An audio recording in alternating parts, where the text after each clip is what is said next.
Hey y'all. Hi folks. I have been asked to make a video speaking about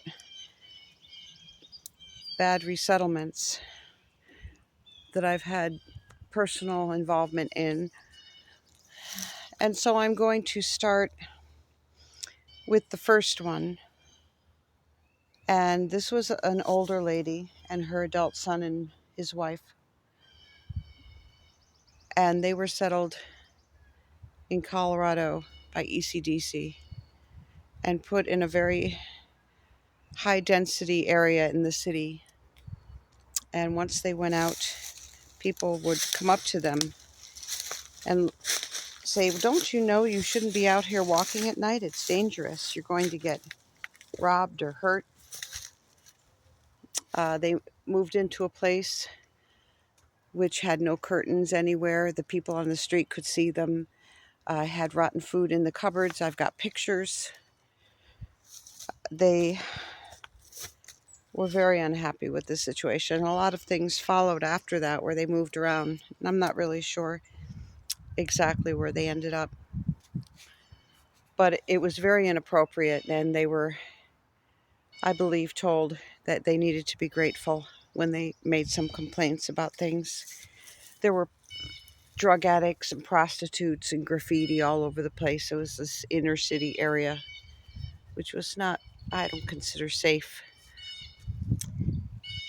And then there was another, when the first people got to Bridgeport in October, and I was told about it, but I was told that they were okay. And then this was a family of 5, a young couple, 3 children, and they were put in the east end of Bridgeport by CIRI, Connecticut Institute for Refugees and Immigrants. The troubling things that happened there was, well, not just the east end is not a good neighborhood, but the agency signed the lease in the husband's name and misspelled his name. They were put right into the apartment, given no choice. I guess the walls were full of rats. The mother saw that there was a park nearby, and she had the little babies, 1 and 3-year-old, and an older child. And so she walked to the park, and it was a park for children, but all she found were kind of rough characters glaring at her and her kids. You know, rough characters meaning, I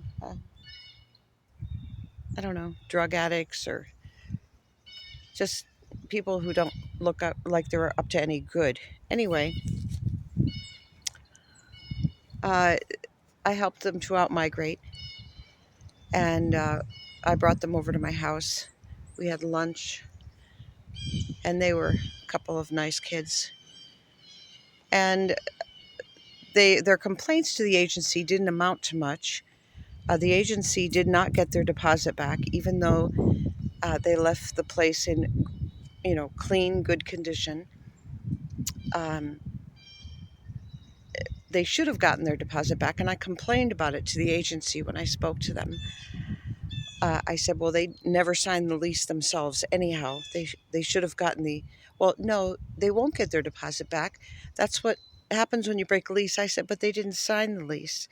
And then I brought up the fact that they were being paid on their migration, that they were being paid flex funds if they got anything at all. And I said, well, why are you holding back funding for these people? Because when there's 5 refugees and they're holding back, let's say, $450 per, that's $1,800. And the deposit was $1,800. That means these kids could have had $3,600 more going forward, moving south to try to get on their feet somewhere else. But it took them a while to figure out that this was not a tenable situation, and it was not in a good neighborhood.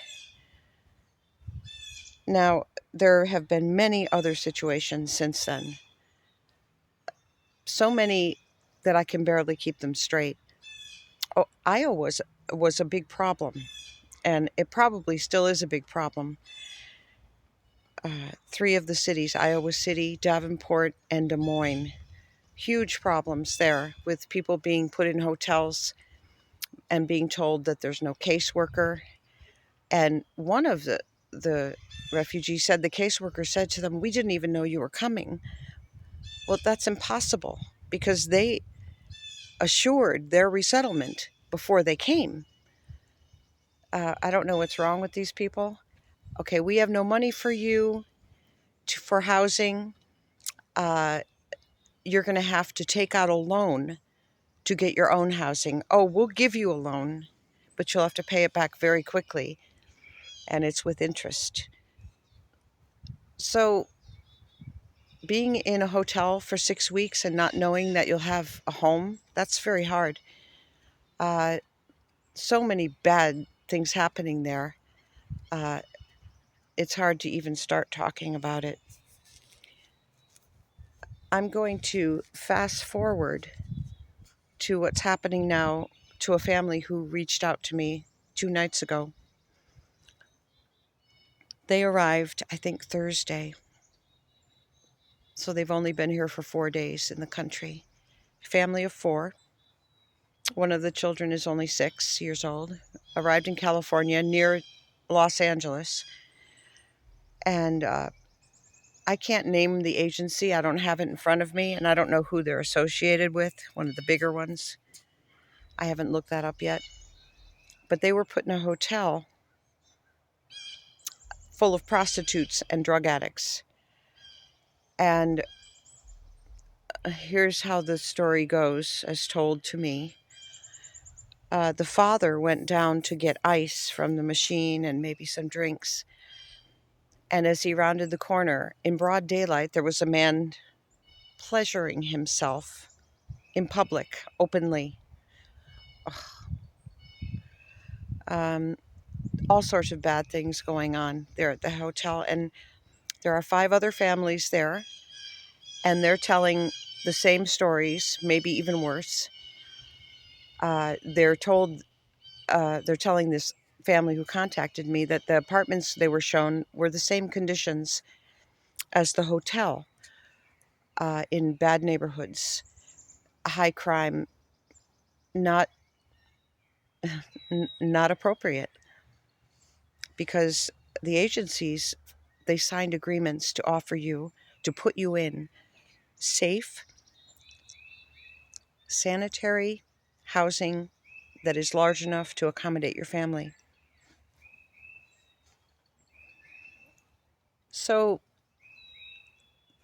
there are many other stories that happened that I skipped over. But this family is of four is desperate to get out of California, and there are 5 other families in the same situation. And where are they to go when there are so few resources among the South African immigrants here?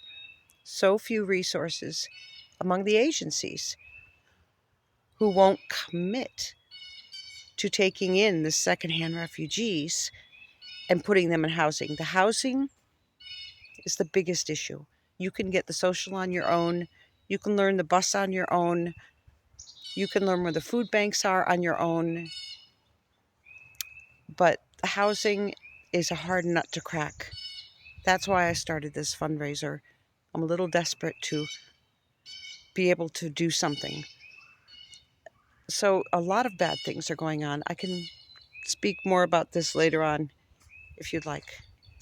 And I'm sorry I had to show my face.